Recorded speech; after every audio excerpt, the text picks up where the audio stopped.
Hair loss question. If you take oral minoxidil, do you have to take it forever? And my skin is beautiful, thank you. Let me explain how minoxidil works, and that'll get us to the answer. Minoxidil has been used as one of the cornerstone treatments for hair loss for decades.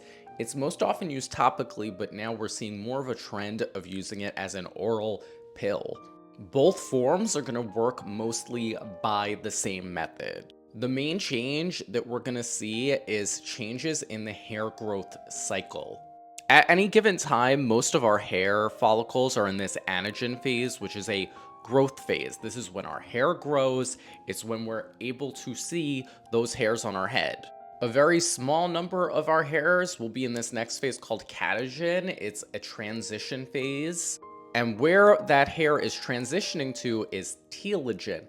Telogen is a resting phase. This is when you see here the hair follicle kind of atrophies off a little bit, and toward the end of that telogen phase, the actual hair shaft falls out.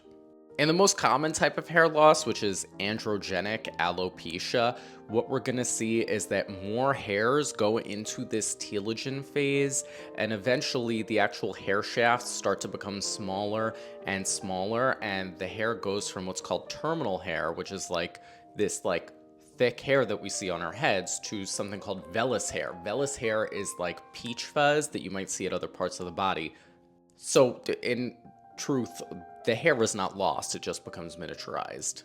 The way that minoxidil works is by holding more of the hair in this anagen phase and lengthening that anagen phase. So the actual phase of hair growth becomes longer. In this, we're also adding to the actual diameter of the individual hair shaft, so it keeps hairs from miniaturizing.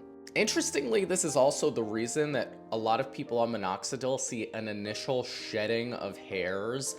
It's pushing a lot of those telogen hairs to make this transition to return to their anagen phase and start growing again. However, since it's pushing so many of them all at once, a lot of different weeks of hair shedding will happen at the same time. And now, since the minoxidil is doing its thing by holding more of the hair in that anagen phase, what happens when we withdraw it? What happens is the hairs go back to cycling normally. The way I discuss it with patients is that I tell them, basically you will go to whatever level of hair loss you would have had you never taken the minoxidil. So if it's a treatment that people are on, it is something that they need to continue to use to see their results. And that is true whether it's used topically or as a pill. Now, I don't think that that means it's a bad treatment. The way I think about it is you need to brush your teeth every day to keep your teeth healthy. For people with chronic conditions like high blood pressure, they need to take medication every day in some cases to keep their blood pressure at a good level. Same thing here. In order to stave off that hair loss, we have to stay on the medication.